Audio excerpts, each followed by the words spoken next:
Everyone, welcome to our channel. This is Srishti Agarwal. मैं आप सभी कक्षा 10 के स्टूडेंट्स के लिए लेकर आई हूँ यहाँ पर क्विज अभ्यास सॉल्यूशन, जिसमें हम गणित, हिंदी और इंग्लिश का क्विज अभ्यास सॉल्यूशन देखेंगे। तो स्टार्ट करेंगे सबसे पहले गणित के क्विज अभ्यास सॉल्यूशन से। तो यहाँ आपको दे रखा है, एक तरफ देखिए जानवर दे रखे हैं और एक तरफ दे रखी है उनकी संख्या। जो प्रत्येक एक जानवर का जो पिक्चर दे रखा है वो एक जानवर को व्यक्त करता है। इसी चीज को ध्यान में रखते हुए हम आगे क्वेश्चन जो है आपके सॉल्व करेंगे। विष्णु किसान के पास 6 गाय, 8 मुर्गियां, 4 चूजे और 3 सुअर है। क्या दिया गया चित्र आलेख दिए गए डेटा को सही ढंग से दर्शाता है? तो देखिए 6 गाय हैं, 8 मुर्गियां हैं, चूजे हैं 4 और 3 है सुअर। तो ये जो कथन दिया गया है ये करेक्ट फॉर्म व्यक्त करता है चित्रालेख से। तो यहाँ पर हम आंसर क्लिक कर देंगे ऑप्शन फर्स्ट, हाँ। अगला हमें 4 ऑप्शन दे रखे हैं, जिसमें एक तरफ दे रखा है पसंदीदा नाश्ता और एक तरफ दे रखा है छात्रों की संख्या। तो हम आगे क्वेश्चन देखेंगे जो कि है 18 छात्रों की एक कक्षा में ये देखा गया कि 5 छात्र नाश्ते में फल पसंद करते हैं, 6 दूध पसंद करते हैं, 3 अनाज पसंद करते हैं, जबकि शेष अंडे खाना पसंद करते हैं। दिए गए चित्रालेख में कौन सा चित्र दी गई जानकारी को सही ढंग से दर्शाता है? तो देखिए 5 नाश्ते में पसंद करते हैं फल। तो देखिए फल में देखेंगे हम 5 हमको कहाँ नजर आ रहा है? 2 ऑप्शंस में नजर आ रहा है 5। फर्स्ट और फोर्थ ऑप्शन को हम ड्रॉप कर देंगे यहीं। अब आगे बढ़ेंगे, आगे देखेंगे 6 दूध पसंद करते हैं। तो देखिए तीसरे ऑप्शन में 3 ही दूध है, तो इसको भी कट कर देंगे। तो हमारा जो सेकंड ऑप्शन है वो इन दोनों कथनों से ही पूर्ण हो जाता है। तो हमें आगे पढ़ने की ज़रूरत ही नहीं है और हमारा कम समय में ही ये जो क्वेश्चन है इस टाइप के वो सॉल्व हो सकते हैं अगर हम इस तरह से सॉल्व करेंगे इन क्वेश्चन को। तो देखिए तो सेकेंड ऑप्शन जो है वो आपका करेक्ट हो जाएगा। तो यहाँ हम आंसर क्लिक कर देंगे सेकेंड। इन जो क्वेश्चन होते हैं इनमें आपको ध्यान रखना है, कथन के अकॉर्डिंग आपको जो दिख रहा है वो करते जाइए। पूरे ही क्वेश्चन को सॉल्व करने की कोशिश ना करें, इससे ज़्यादा टाइम वेस्ट होता है। तो इसी तरह अगर आप बिल्कुल कॉन्फिडेंट होकर इन क्वेश्चन को सॉल्व करेंगे तो आपका कम समय में स्मार्ट वे में क्वेश्चन सॉल्व हो जाएगा। ठीक है, अगला क्वेश्चन देखेंगे। अगला क्वेश्चन अगेन हमें एक तरफ दे रखा है नाम और एक तरफ दे रखा है खरीदी गई टॉफियां।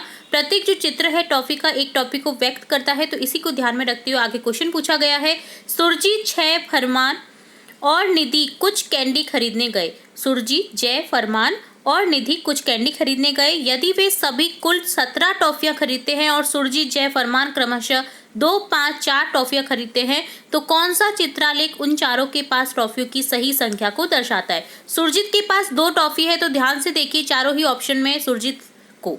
ठीक है, तो जो 2 ऑप्शन वाला है वो हमारा करेक्ट आंसर हो जाएगा फर्स्ट ऑप्शन। देखिए हम बाकी के क्वेश्चन को पढ़ने की जरूरत ही नहीं है आपको, क्योंकि सुरजीत की 2 टॉफी सिर्फ और सिर्फ पहले ऑप्शन में दी गई हैं। तो यहाँ पर हम आंसर क्लिक कर देंगे फर्स्ट ऑप्शन। अगला है पसंदीदा खेल। एक तरफ दे रखा है, एक तरफ छात्र दे रखे हैं। प्रत्येक जो त्रिभुज है वो आपका 4 छात्रों को व्यक्त करता है। ठीक है, दिया गया चित्रालेख एक कक्षा के छात्रों द्वारा पसंद किए जाने वाले खेलों को दर्शाता है। छात्र कौन सा खेल सबसे कम पसंद करते हैं? तो देखिए सबसे कम त्रिभुज किसमें है? क्रिकेट में। तो यहाँ पर सबसे कम पसंद करने वाला खेल कौन सा है? क्रिकेट। तो ऑप्शन फर्स्ट करेक्ट कर देंगे। नेक्स्ट है 1/2 भाग 3/5 का मान क्या है? तो हम जब सॉल्व करेंगे तो भाग का गुना हो जाएगा, 5/3 हो जाएगा उल्टा। तो 5/3 हो जाएगा, तो देखिए 5/6 आंसर आ जाएगा आपका। तो ऑप्शन फोर्थ करेक्ट हो जाएगा। भिन्नों का गुणनफल ज्ञात कीजिए। 4/7 गुना 14/25, 14/25। तो 7 से 14 को हम जब घटाएंगे, जब भाग देंगे तो 7 दूनी 14 होता है, तो 2 बार कट जाएगा। तो 2 चौके 8/25 हमारे पास में आंसर बच जाएगा। ऑप्शन थर्ड करेक्ट हो जाएगा। अगला क्वेश्चन है, यदि दूध ₹71/4 प्रति लीटर है तो 12 लीटर दूध का मूल्य। तो 71/4 प्रति लीटर यानी 1 लीटर दूध की कीमत है 71/4। तो 12 लीटर की हो जाएगी 71/4 गुना 12। तो यहाँ पर हम जब सॉल्व करेंगे तो 4 से 12 कट जाएगा 3 बार। तो 3 गुना 71 कितना हो जाएगा? 213 रुपये। अगला आपको एक दे रखा है ग्राफ वे में दे रखा है। ये देखिए, एक तरफ आपको पूरा सर्कल दे रखा है जिसमें एक तरफ दे रखा है छपाई का व्यय, एक तरफ दे रखा है कागज की लागत, विविध व्यय, रॉयल्टी, विज्ञापन पर व्यय, जिल साची एवं कटाई के लिए व्यय। तो प्रत्येक में परसेंटेज दे रखी है। आपको ये ध्यान रखना है कि जो सर्कल का कोण होता है वो कितना होता है, 360 डिग्री। तो इसी चीज को ध्यान में रखते हुए आपको सॉल्व करना है आगे क्वेश्चन। कागज की लागत के त्रिज्या खंड के केंद्रीय कोण का मान है। तो देखिए, कागज की लागत है 10%, टोटल त्रिज्या खंड का मान, टोटल जो मान है यहाँ पर कोण का वो कितना है, 360। तो 360 गुना 10%, 10/100 कर देंगे तो कितना बच जाएगा, 36 डिग्री। तो यहाँ पर इसका मान जो आ जाएगा वो हो जाएगा 36 डिग्री। ऑप्शन 4 को करेक्ट कर देंगे। अगला क्वेश्चन है, यदि छपाई का व्यय 17,500 रुपये है तो कितनी रॉयल्टी देनी होगी। छपाई का व्यय देखिए 35% है, ठीक है। तो 35% को आप कौन से डिवाइड करेंगे, ठीक है। कौन कितना है, 360 डिग्री गुना 35/100 करेंगे। इसे सॉल्व करेंगे तो हमारे पास में जब जो हम मान है वो निकालेंगे, रॉयल्टी दे रखी है आपका छपाई का व्यय बराबर दे रखा है 17,500 रुपये। तो जब आप सॉल्व करेंगे इसे तो हमारे पास में जो आंसर है वो बच जाएगा 7500 रुपये। अगला है 9x/4 गुना 8x/2 का गुणनफल कितना होगा। तो 8 9 72x² ऊपर हो जाएगा और नीचे हर में हो जाएगा 4 दूना 8। तो यहाँ पर आंसर थर्ड करेक्ट हो जाएगा। थर्ड ऑप्शन को करेक्ट कर देना है, ठीक है। तो सही विकल्प आ जाएगा आपका थर्ड ऑप्शन। नेक्स्ट है, रिया और कंचन के बीच 45 रुपये को 2:1 में बांटा जाता है। तो रिया और कंचन के हिस्से का अंतर क्या होगा। तो हिस्से का अंतर आपको निकालना है, 2x मान लेना है रिया का और 1x रुपये मान लेना है कंचन का। तो जब आप इससे सॉल्व करेंगे तो आपके पास में आंसर बच जाएगा 15 रुपये। कंचन और रिया के हिस्से का जो अंतर है वो हो जाएगा 15 रुपये, क्योंकि एक के पास में अगर 30 है तो एक के पास में 45 रुपये होंगे, ठीक है। तो यहाँ पर जब अंतर निकालेंगे तो आपके पास में आ जाएगा 15 रुपये। एक खेत में गुड़ाई का काम 4 मजदूर 8 दिन में पूरा करते हैं। यदि यह कार्य 2 दिन में पूरा करना हो तो कितने मजदूर चाहिए। 4 मजदूर 8 दिन में करते हैं पूरा, ठीक है। तो 2 दिन में करेंगे तो 1 दिन में करते हैं 4/8, 2 दिन में करेंगे 4/8 गुना 2,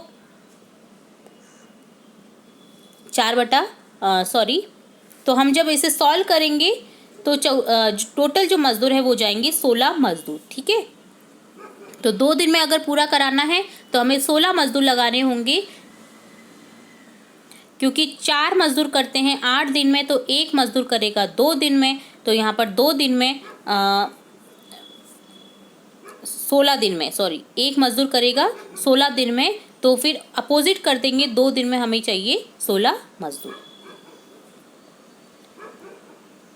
अब देखेंगे सब्जेक्ट इंग्लिश के क्विज अभ्यास का सॉल्यूशन। सबसे पहले हमें एक पैराग्राफ दे रखा है, आप इसे रीड करिएगा तभी आगे के क्वेश्चन को सॉल्व करिएगा, क्योंकि सभी क्वेश्चन के आंसर आपको इसी पैराग्राफ में मिलने वाले हैं।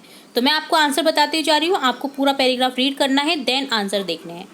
Why did the man go to the forest. Man क्यों जाता है फॉरेस्ट में। To look for food for his family, वो अपने फैमिली के लिए फूड देखने के लिए जाता है, खाना देखने के लिए। Who was following the hare. Hare यानी खरगोश। खरगोश को कौन फॉलो कर रहे थे। तो the man, the snake, the lion सभी कर रहे थे। तो यहाँ आंसर 4 करेक्ट हो जाएगा, all of the above. Why were the lion and snake pursuing the hare. क्यों वो पकड़ना चाह रहे थे हेयर को। Because they wanted to eat it up, क्योंकि वो उसे खाना चाहते थे।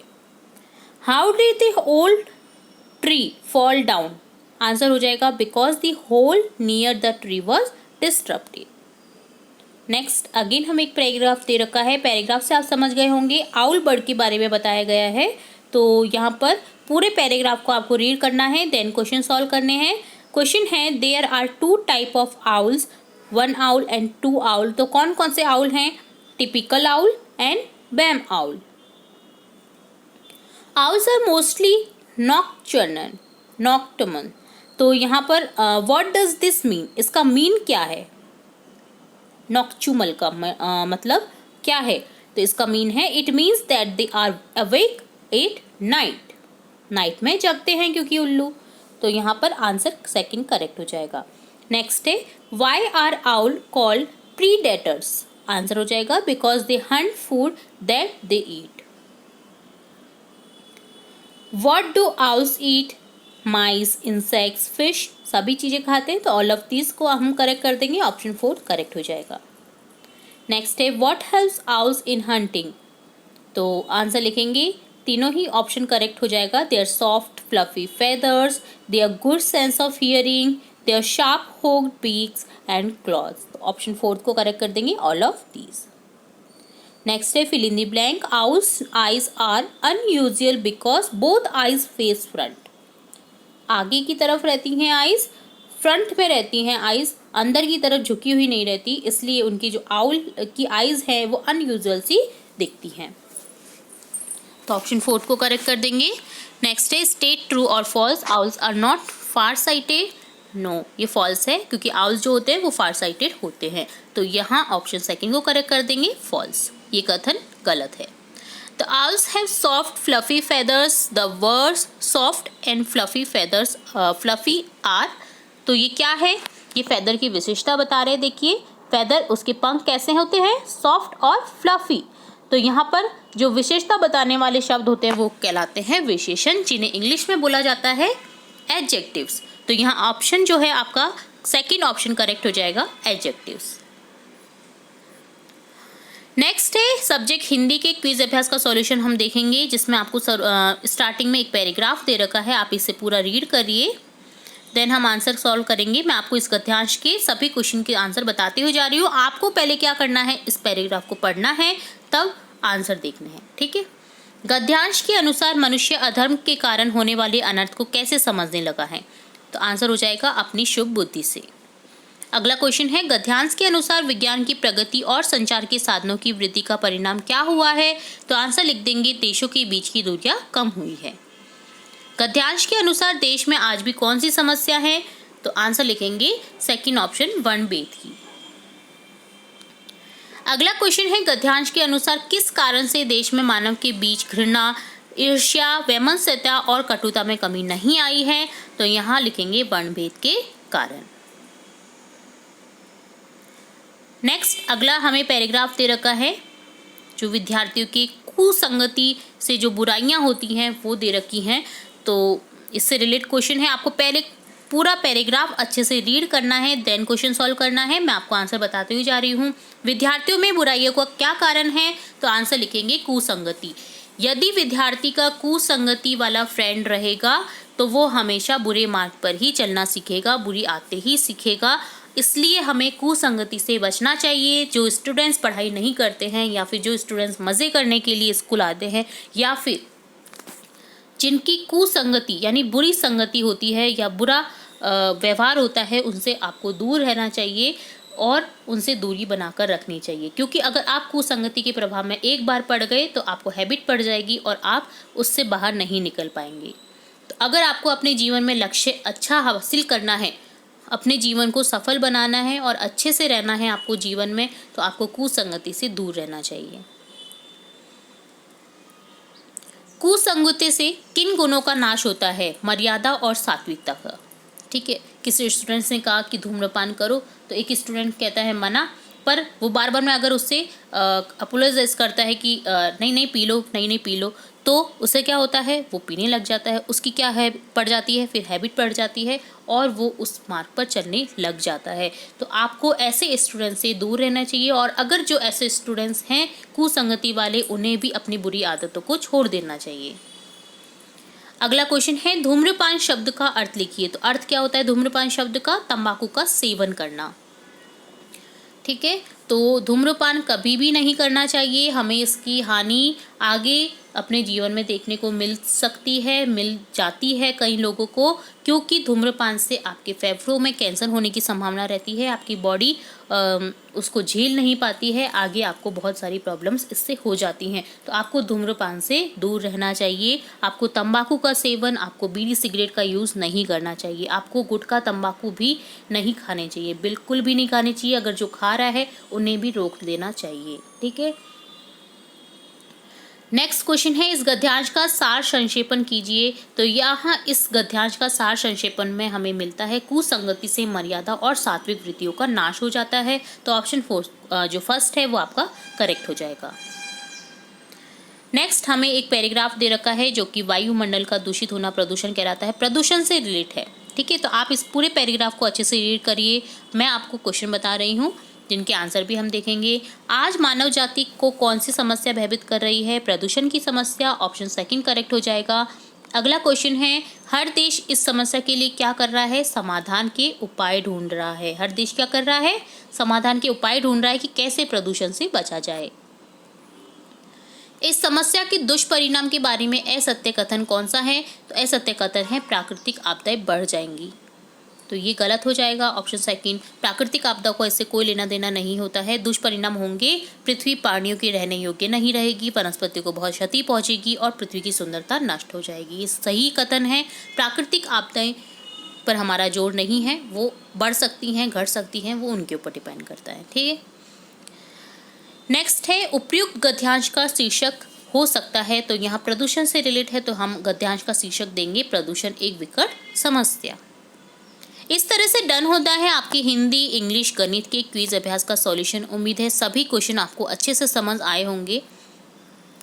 हमने पूरी विद डिटेल समझने की कोशिश की है, समझाया है। अगर आपको फिर भी किसी क्वेश्चन में कोई डाउट लगता है तो आप हमें कमेंट बॉक्स में कमेंट करके जरूर से पूछ सकते हैं।